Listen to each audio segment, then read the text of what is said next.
श्री प्राणनाथ प्यारे की जय। बोलिए श्री सतगुरु महाराज की जय।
हमारे ताले में लिखे अल्लाह कलाम, लिखे अल्लाह कलाम।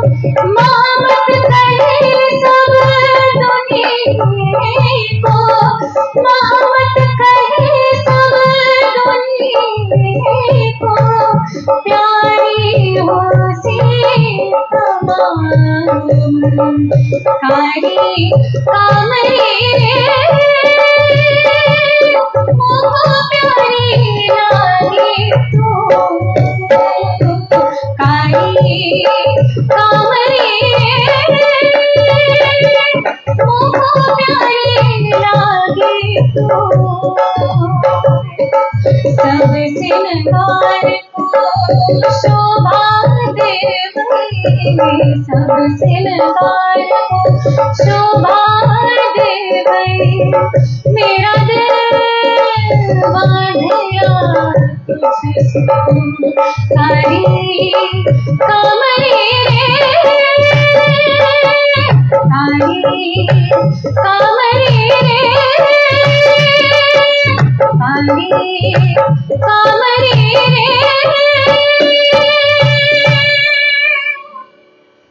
बोलिए श्री प्राणनाथ प्यारे की जय।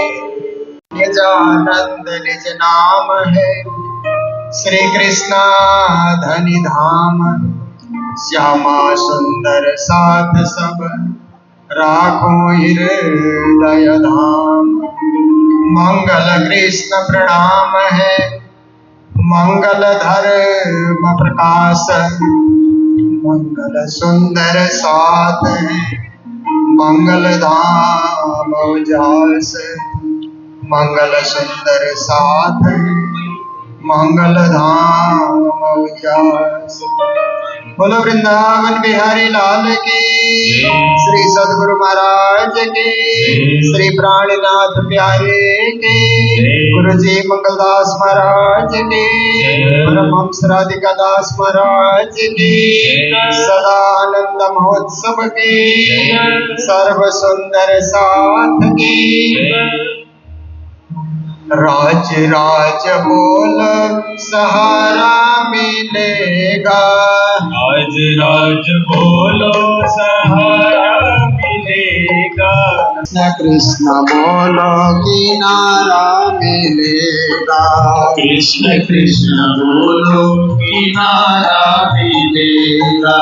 राज राज बोलो सहारा मिलेगा, राज राज बोलो सहारा मिलेगा।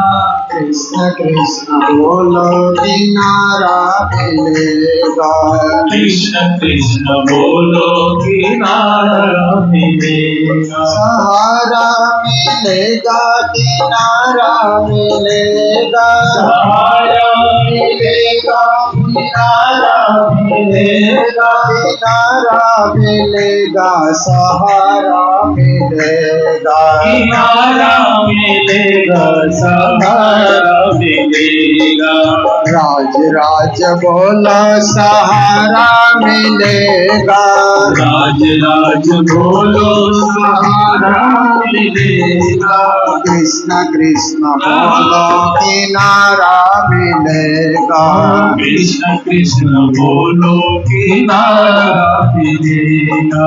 राज राज बोलो सहारा मिलेगा, राज राज बोलो सहारा मिलेगा। कृष्ण कृष्ण बोलो किनारा मिलेगा, कृष्ण कृष्ण बोलो किनारा मिलेगा। कृष्ण कृष्ण बोलो किनारा मिलेगा, कृष्ण कृष्ण बोलो किनारा मिलेगा। कृष्ण कन्हैया लाल की जय। के नाम से ये भव्य उत्सव दिल्ली में संपन्न हो रहा है। ऐसे पूज्य स्वामी श्री सदानंद जी महाराज और हमारे मंच में उपस्थित सभी परमहंस पीठों से आए हुए सभी गुरुजन संतजन श्री 5 पद्मावतीपुरी धाम पन्ना से इस पुनीत कार्यक्रम पर आशीर्वाद देने के लिए पधारे हुए सभी महानुभाव और संगीतकार महानुभाव, सद्धर्म प्राण शिरोमणि सुंदर साथ जी, माताएं, बहनें, भाइयों, सभी को कोटि कोटि करबद्ध प्रेम प्रणाम। देखिए, कभी कभी हमें अनुभव होता है कि हम परम धाम जाएंगे कि नहीं। भक्ति कर रहे हैं, पूजा कर रहे हैं, पाठ कर रहे हैं, जप कर रहे हैं, ध्यान कर रहे हैं, चितवनी कर रहे हैं, फिर भी मन में एक शंका होती है, क्या पता परम धाम मिले न मिले, मूल मिलाप में जागे न जागे, धाम धनी के चरणारविंद की प्राप्ति हो न हो। मन में एक दुविधा, एक शंका, एक भय, एक अनिश्चित वातावरण छाए रहता है। पर वाणी में श्री प्राणनाथ जी महाराज उसका निराकरण कर देते हैं। एक ही चौपाई में स्पष्ट शब्दों में प्राणनाथ जी महाराज इन प्रश्नों का निराकरण कर देते हैं और हमें निश्चयात्मक बुद्धि प्रदान करते हैं। तुम जाओगे, जरूर पहुंचोगे, निश्चय पहुंचोगे। कोई भी बाधा, कोई भी व्यवधान तुम्हें रुकावट नहीं आ सकती, तुम अवश्य ही पहुंचोगे। श्री जी महाराज कहते हैं, मन चित्त बुद्ध दृढ़ किया, पिया न करे निराश, महामत नेचे कहे सात सो होशी दुल्हे सो विलास। कहते हैं, आपको परम धाम जाना है तो पहले मन को पक्का करो। मन संसार में डामाडोल होते रहता है। मन कभी कभी सोचता है क्या करें क्या न करें, और कभी कभी भिन्न भिन्न संतों को देख करके, भिन्न भिन्न मंत्रों को देख करके, भिन्न भिन्न अवतारी पुरुष को देख करके तब भी मन डामाडोल होता है। दुनिया इस तरफ जा रही है तो हमें भी शायद इधर ही दौड़ना होगा। पर जो संत आपको मिले और जो मंत्र आपको मिला उसको दृढ़ता से आप जप कीजिए। एक संत में और एक मंत्र में दृढ़ विश्वास हमें रखना होगा, उसी से हमें फल की प्राप्ति होगी। अनेक संत और अनेक मंत्र के चक्कर में हम चले गए तो दृढ़ता कहीं भी नहीं होगी। एक साधे सब सदे, सब साधे सब जाए, जो तू सींचे मूल को फले फूले हरियाय। हमारे ज्ञानियों ने कहा, एक को साधो तो सद जाता है, अनेक को साधने जाओगे तो कोई नहीं सकता। अनेक को हम पकड़ भी नहीं सकते, एक को तो पकड़ सकते हैं। इसलिए एक संत में और एक मंत्र में दृढ़ विश्वास रखना, मन को डामाडोल होने नहीं देना, मन को भटकने नहीं देना, मन को चक्कर काटने नहीं देना, मन को पक्का कर लेना कि फिर तो पक्का 25 में भगवंता बेशुमार। हे मन, दुनिया में चक्कर न काट, तेरे को चक्कर काटना ही है तो 25 पक्ष परम धाम में चक्कर काट, बेहिसाब बेगिनती उसी परम धाम में घूमता रहा। इस प्रकार से मन को दृढ़ कर लेना है। फिर श्री जी महाराज कहते हैं, चित्त को भी दृढ़ करो, क्योंकि दुनिया में लोग तरह तरह की उपासनाएं करते हैं ना। जो दिन आया उसी दिन व्रत रखना, जो तिथि आई उसी दिन व्रत रखना, उपवास रखना, तरह तरह की उपासनाएं करना। चित्त भी कभी कभी भ्रमित हो जाता है, पर श्री जी महाराज कहते हैं, चित्त को पाक रखो, चित्त को साफ रखो, चित्त को क्लीन रखो, चित्त को ट्रांसपेरेंट रखो। जो देखो उसी को पकड़ना नहीं है, जो देखा उसी के पीछे भागना नहीं है। दृढ़ता के साथ अपने चित्त में साक्षात पूर्ण ब्रह्म परमात्मा की छवि को बसा देना है। श्री जी कहते हैं नकस न मिटो नो मोह को ताते नजरों न नूर जमाल। मोह का नक्शा जब तक नहीं मिटेगा तो धामधनी का नक्शा हमारे चित्त में नहीं उतर आता है। धामधनी की फोटो हृदय में खींच लें और मोह की फोटो को हम डिलीट कर दें। आजकल की भाषा में कहते हैं ना, डिलीट कर देना। मोह के उस पिक्चर को जो हमने बार बार अपने चित्त में खींच करके भर रखा है, उसको 1 सेकंड में डिलीट करना है। देखिए डिलीट करना कितना आसान होता है ना। कितने सालों का रिकॉर्ड हम 1 मिनट में डिलीट कर सकते हैं। ऐसे जन्म जन्मांतर के कुसंस्कार को हम चाहें तो 1 सेकंड में उसको हम डिलीट कर सकते हैं और वहां धामधनी की फोटो को रखें, पूर्ण ब्रह्म परमात्मा की फोटो को रखें। फिर आगे कहते हैं बुद्धि को भी दृढ़ करो, क्योंकि हमारी जो बुद्धि है ना, जहां जो कथा सुनती है उधर ही घूम जाती है।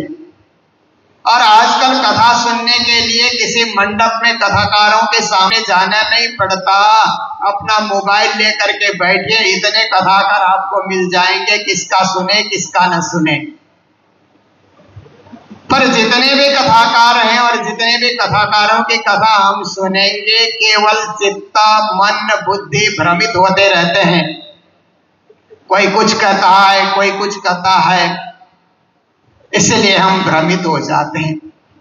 श्री प्राणिनाथ जी महाराज कहते हैं तारतम्य में इतना अटल विश्वास रखो जो महामंत्र गुरु के द्वारा आपको प्राप्त हुआ है, बुद्धि को उसी में टिकाए रखो। और दुनिया में कोई भी साधनाएं कोई बताए, कोई बड़े बड़े मंत्रों की बातें करे, आपको भ्रमित होने की जरूरत नहीं है। तारतम से बड़ा कोई मंत्र है नहीं इस दुनिया में। निज नाम बड़ा दिन सब पड़ा, सब मंत्र न का भेद। निज नाम बिना खाली गए, पढ़ पढ़ चारों वेद। चारों वेदों के ज्ञाता आपके सामने उपस्थित होकर के शिक्षा दे रहे हैं। पर जहां आपके पास निज नाम महामंत्र है तो आपको घबराने की जरूरत नहीं है। वो आपको तारेगा, पार करेगा, परम पद में पहुंचाएगा। इसलिए तो उसको तारतम कहा जाता है, जो अज्ञान से, अंधकार से, अविवेक से, अविद्या से आपको हटा करके उस दिव्य धाम में, अखंड धाम में, सच्चिदानंदमय पूर्ण ब्रह्म परमात्मा के धाम में पहुंचा सकता। इसलिए मन से भी दृढ़ करना, चित्त से भी दृढ़ करना, बुद्धि से भी दृढ़ करना कि साक्षात पूर्ण ब्रह्म परमात्मा के अतिरिक्त और कुछ नहीं है। अनन्य परा प्रेम लक्षणा भक्ति से बढ़कर और कोई भक्ति नहीं है। जैसे ब्रज की गोपियों ने दृढ़ कर लिया कि श्याम तन श्याम मन श्याम है हमारो धना, आठों याम उधो हमें श्याम ही सो काम है। श्याम जिए श्याम ही है, श्याम बिनो नहीं दिए, अंधे किसी लकड़ी आधार श्याम नाम है। उधो तुम भय बौरे, पाती लेके आए दौरे, योग कहाँ राखे यहाँ रोम रोग श्याम है। ब्रज की गोपियों ने कहा रे उद्धव, कहाँ योग की शिक्षा लेकर के, ज्ञान की बातें लेकर के तुम हमारे पास आए हो। जिन गोपियों ने अपने रोम रोम में श्याम सुंदर को भरा है, अतिरिक्त ज्ञान सुनने के लिए उनके पास कोई जगह ही नहीं है। हमारे मन में श्याम, तन में श्याम, जीवन में श्याम, सर्वत्र श्याम ही श्याम है। हम तो श्वास भी लेते हैं तो श्याम कह करके श्वास को खींचते हैं और श्याम कह करके श्वास को बाहर निकालते हैं। और कुछ हमें आता नहीं, योगा प्राणायाम व्यायाम हमें कुछ नहीं आता, परंतु श्वास लेते और श्वास छोड़ते समय श्याम श्याम करते रहते हैं। श्री जी महाराज ने सकृत में कहा न, हो श्याम पीऊ पीऊ करी रे पुआरो। ब्रज गोपियां कहती हैं अरे श्याम, अरे पीऊ, अरे धनी, बस उनके ही नाम की रटन लगाए रखना। ऐसी स्थिति और ऐसी दृढ़ता, ऐसे एक पक्का विचार हमारे मन में आ जाए तो श्री जी कहते हैं कि मन चित्त बुद्ध दृढ़ किया, जिसने दृढ़ कर लिया मन चित्त बुद्धि से, ऐसे दृढ़ात्मा को पिया न करे निराश। परमात्मा उसको निराश नहीं करते, उसको परम धाम में पहुंचाएंगे, जरूर पहुंचाएंगे। जो विद्यार्थी बढ़िया से पढ़ता है ना, टीचर लोग उसको पास करेंगे ही करेंगे, इसमें कोई संदेह नहीं है, पर पढ़ना जरूरी है। फिर कहते हैं महामत नेते कर के साथ को प्राणनाथ जी गारंटी दे रहे हैं।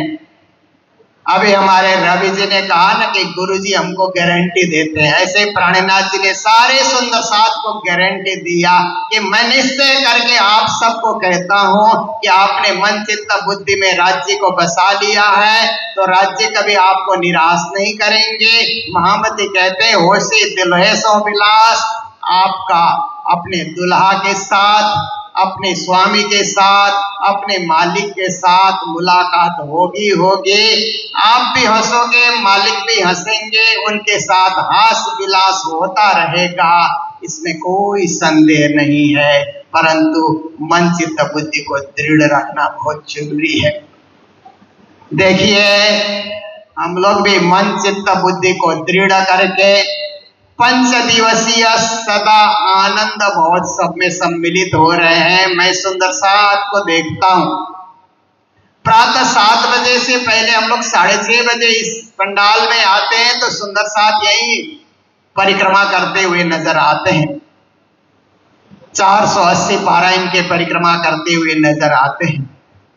उसके बाद हम लोग प्रभाती और सेवा पूजा प्रारंभ करते हैं, फिर मंगला आरती करते हैं, फिर पारायण पढ़ने के लिए ब्रह्म मुनियों को हम लोग संकेत करते हैं तो ब्रह्म मुनि सब जाकर के पारायण में बैठ जाते हैं एक साथ। प्रातः 7 बजे से पढ़ना शुरू किया, रात को 10 बजे तक पढ़ते रहते हैं। देखिए मन चित्त बुद्धि दृढ़ होने से ये सब काम संभव होता है। जिसका मन चंचल हो ना, वो पारायण पढ़ने बैठ ही नहीं सकता है, 1 मिनट भी नहीं बैठ सकता है। तो वो तो कभी इधर बैठेगा, कभी उधर बैठेगा, कभी चाय पीने चला जाएगा, कभी बाहर घूमने निकल जाएगा, ऐसे करता रहेगा।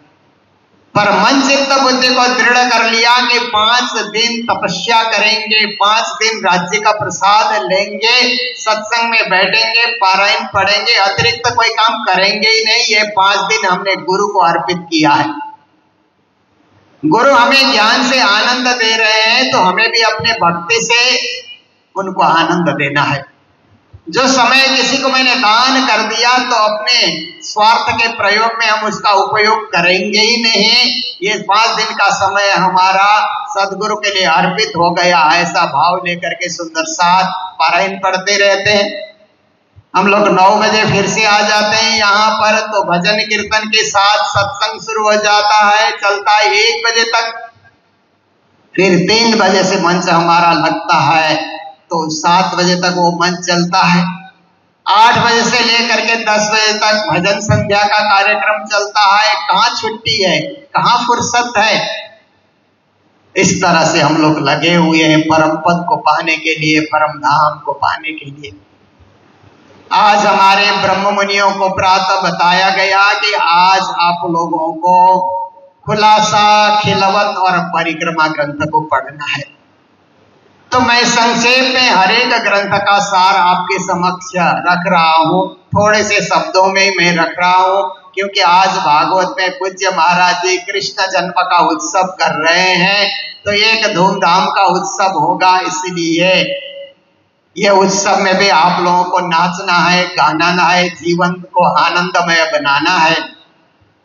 देखिए खुलासा, खुलासा शब्द का अर्थ होता है स्पष्टीकरण, किसी भी बात का स्पष्टीकरण कर देना। देखिए प्राणनाथ जी महाराज का समय ऐसा था, कोई एक धर्म का अवलंबी दूसरे धर्म ग्रंथ को पढ़ता भी नहीं था, छूता भी नहीं था। उस समय दूसरे धर्म ग्रंथ को छूना अछूत माना जाता था कि किसी अन्य धर्म ग्रंथ को उसने स्पर्श किया।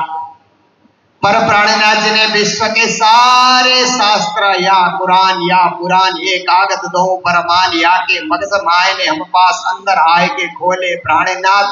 चाहे कतेब धर्म ग्रंथ हो, चाहे पौराणिक धर्म ग्रंथ हो, चाहे वेद हो, चाहे कतेब हो, प्राणनाथ जी ने सब धर्म ग्रंथों को देखा, परखा और उसमें जो सार तत्व है उनको उन्होंने निकाला। प्राणनाथ जी ने अपने जीवन काल में विश्व के सभी धर्म ग्रंथों में एकता की बात ढूंढी। इतने सारे धर्म ग्रंथ है तो इनमें एकता की बात कहां पर है? कहां धर्म सबको मिलाता है? क्योंकि कहा जाता है ना, रिलीजन का अर्थ ही होता है जोड़ना, तोड़ना को रिलीजन नहीं कहा जाता है, रिलीजन जोड़ने को कहा जाता है, धर्म जोड़ने को कहा जाता है। तो सारे धर्म ग्रंथ हमें कहाँ जोड़ रहे हैं? प्राणनाथ जी ने देखा, परखा कि वेद ने भी कतेब ने भी एक कहा, परब्रह्म एक है, परंतु उस एक से भटक करके लोग अनेक की पूजा में संलग्न हो गए। प्राणनाथ जी ने उसी एक को फिर से प्रकट करने के लिए सुंदर साथ के बीच और धर्म पिपासु जो हैं उनके बीच आह्वान किया कि एक को ढूंढो, एक को पाओ और एक को पूजो। तो खुलासा में भी प्राणनाथ जी महाराज ने क्या किया कि कतेब पक्ष हेमेटिक और सेमेटिक रिलीजन को एक करना चाहा।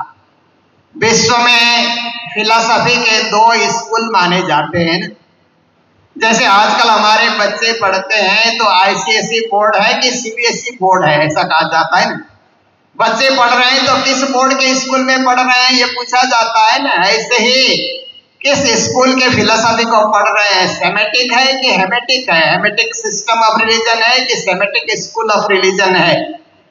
तो प्राणनाथ जी ने वो हामी और सामी परंपरा के सारे धर्म ग्रंथों को उन्होंने देखा, परखा। हामी परंपरा में वेद से लेकर के पुराण, उपनिषद, वेदांत और धर्मशास्त्र 18 पुराण ये हामी परंपरा के शास्त्र माने जाते हैं। और सामी परंपरा के शास्त्र में तौरेत है, जंबूर है, फिर इंजिल है और उसके बाद कतेब है। इन धर्म ग्रंथों को भी प्राणनाथ जी ने देखा, परखा और उन सब में एकता उन्होंने ढूंढी कि हर धर्म ग्रंथ में परब्रह्म परमात्मा की लीला को किस प्रकार से व्यक्त किया गया। शेख खिदर को समझाने के बहाने उन्होंने प्रारंभ किया था 2 नामा प्रकरण, पन्ना में जाकर के उसको उन्होंने पूर्ण किया।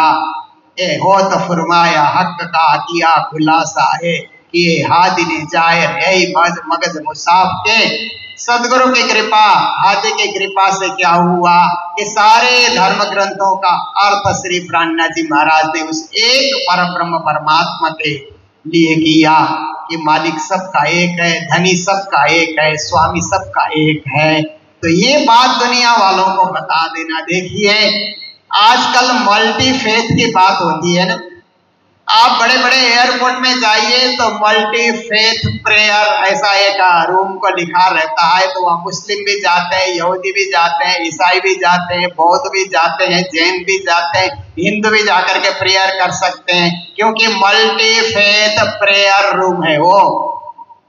ये मल्टी फेथ की बात आज दुनिया में प्रख्यात हुई, पर प्राणनाथ जी ने आज से 400 साल पहले ही दुनिया वालों को बताया था कि हम भी मल्टी फेथ प्रेयर हॉल चला रहे हैं। पद्मावतीपुरी धाम बंगला जी में बैठ करके सारे धर्मों का सार प्राणनाथ जी खोल करके बताते थे। तो मल्टी फेथ का ये जो एक कंसेप्ट है ये आज का नहीं है, श्री प्राणनाथ जी महाराज ने उसी समय स्थापित किया था। ये खुलासा से हमें स्पष्ट होता है। उसके बाद प्राणनाथ जी ने खिलवत ग्रंथ का प्रणयन किया। ऐसा खेल दिखाइया मांग लिया है, हम अब कैसे अर्ज करूं, कहोगे मांगिया तिम्मा। परम धाम में सखियों ने राज्य से कैसे खेल मांगा और राज्य महाराज ने बार बार मना कैसे किया। मने किए हमको 3 बेर, तब हम मांग्या फिर फिर फिर। धनी ने 3-3 बार मना किया, पर सखियों ने मांगना नहीं छोड़ा कि हम तो संसार देखेंगे। क्यों वे सखियां वे 25 पक्ष परमधाम देख देख देख करके सोच रहे थे कोई नई चीज राज्य दिखाए, नई लीला राज्य दिखाए। तो अक्षर के दर्शन करा करके राज्य ने नई लीला दिखाना चाहा कि रोज रोज तुम नई नई चीज देखना चाहते हो तो परमधाम तो तुमको दिखा दिया। बार बार तुम लोगों को ये पक्ष के हिसाब से 25 पक्ष परमधाम मैंने घुमाया फिराया, वहां का आनंद मैंने तुमको दिया। और देखने की इच्छा है तो फिर जगत की लीला देखो, आवागमन की लीला देखो, जन्म मृत्यु की लीला देखो। ये राज्य महाराज ने सोच करके ऐसा खेल उन्होंने रचा, ऐसा खेल उन्होंने दिखाया कि परमधाम के 25 पक्ष में खेल करके तो राज्य के चरणों में होते थे, पर माया का खेल देखने के बाद तो राज्य के चरणों से दूर हो जाते हैं। मेरा घर, मेरा परिवार, मेरा संसार, मेरा व्यापार, उसमें हम उलझ जाते हैं। और कभी कभार समय निकाल करके राज्य से प्रार्थना भी करें तो राज्य तो यही कहेंगे ये तो खेल तुमने ही मांगा है, वो भी जिद करके मांगा है, देखो ना क्यों घबराते हो, जरा सा दुख आते ही तुम परेशान हो जाते हो, देखो तुमने मांगा है उसको देखना चाहिए। दुख आता है तो सहन करो, दुख के लिए एक ही इलाज है कि उसको सहन करो। तो ऐसे करके राज्य महाराज समझाते हैं। तो सखियों ने भी एक दूसरे को जगाने का वादा किया कि तू भूली तो मैं तुझे देव तुरंत जगाए, मैं भूलूं तो तू मुझे दीजो पल में बताए। यही जागने का कार्य आज हो रहा है कि कोई गुरु बन करके जगा रहे सुंदर साथ को, जागो जागो, और सुंदर साथ भी कुछ जागृत होकर के अन्य सुंदर साथ को जगा रहे हैं। ये जागनी लीला चल रही है, एक दूसरे को जगाना है और एक दूसरे को मूल घर की याद दिलाना है, एक दूसरे को मूल मिलाप में पहुंचाना है। यही राज्य से हमने वादा किया था और इस वादे को हमें निभाते चलना है, सदा निभाते चलना है। वादा करना अच्छी बात है, निभाना उससे भी अच्छी बात है। लोग वादा करके नहीं निभाते, राजनीति में तो वादा करके नहीं निभाना चल जाता है, परंतु धर्म में वादा करके नहीं निभाना नहीं चलता है। या तो वादा ही ना करो या उसको निभाओ, उसको पूरा करो। राज्य को वचन दिया है तो राज्य की भक्ति में लगे रहो, लगे रहो, आजीवन लगे रहो। कब तक भक्ति करें? जब तक शरीर में प्राण है। राज राज धनी धनी पिया पिया ऐसा करके मुख से उच्चारण होता रहे, यही वादा निभाने का अभ्यास है। तो खिलवत मूल मिलावे की बातें उसमें है। एकांत में राजश्याम और सखियों ने क्या बातें की, और आज संसार में आने के बाद ये मैं शुरू हो जाता है। ईगोइज्म कहते हैं ना अंग्रेजी में, ईगो फीलिंग। वो ईगो फीलिंग को खत्म कर देना है। मेरा कुछ नहीं है, मेरे तो आधार राज श्यामा के चरणार बिंदा। यदि मेरे कोई है तो धाम धनी है। देखिए जिनको आज मेरा कह रहे हैं एक दिन ये मेरा नहीं होंगे, और जिनको हमने मेरा नहीं कहा वही एक दिन मेरे होंगे ना। मेरे धनी को मैंने मेरा नहीं कहा, परंतु वास्तव में वही मेरे बनेंगे। और जिन परिवार धन वैभव को हमने मेरा मेरा कहा वो सबको छोड़ करके जाना पड़ेगा। इसलिए मेरे धनी मेरे तो आधार राज श्यामा के चरणार बिंदा, इस धूल को कभी हमें नहीं भूलना है।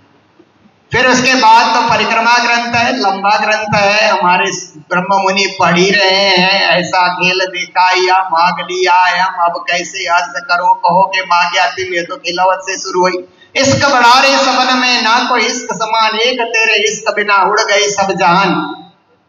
प्रेम खोल देवे सब द्वार पारे के पार, जो पार पंथ होवे कोटि कलप प्रेम पहुंचावे बिने पलक। प्रेम ऐसी बात सुधारे ठौर बैठे पार उतारे। इश्क बढ़ा रे सबन में ना कोई इश्क समान, एक तेरे इश्क बिना उड़ गई सब जहान। अब को इश्क के बाद इश्क शब्दातीत साक्षात, जो कदि आवे बिने सबद तो चौदे तबक करे रद। प्राणनाथ जी ने परमात्मा प्राप्ति का साधन प्रेम लक्षणा भक्ति बताया है, उसी को इश्क कहा जाता है। उसी को अंग्रेजी में love is God, God is love कहा जाता है। प्रेम से परमात्मा मिलते हैं, परमात्मा प्रेम स्वरूप है।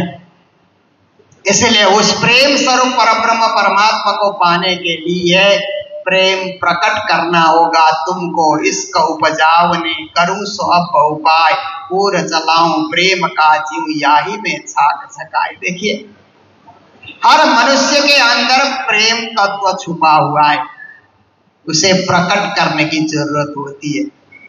देखिए, हम लोग आरती सजाते हैं ना, आरती सजाते हैं तो बाती में घी डालते हैं और दिए में अच्छी तरह हम लोग सजाते हैं, परंतु जब तक माचिस चस्का करके अग्नि प्रकट नहीं करते आरती प्रज्वलित नहीं होती है, आरती से प्रकाश नहीं मिलता है। ऐसे ही हमारे अंदर क्या है कि दिल भी है, मन भी है, विचार भी है, सोच भी है, पर उसको प्रेम के रूप में प्रकट करना बहुत जरूरी है। इसलिए संध्या सुमिरन में हम लोग गाते हैं न, तन दीपक मन ज्योति करा, प्रेम घृत लवलाय, शोभा लख श्री राज की, आरती करो चित्त लाय। अपने हृदय के प्रेम तत्व को प्रकट करें। प्रेम तत्व प्रकट कब होता है?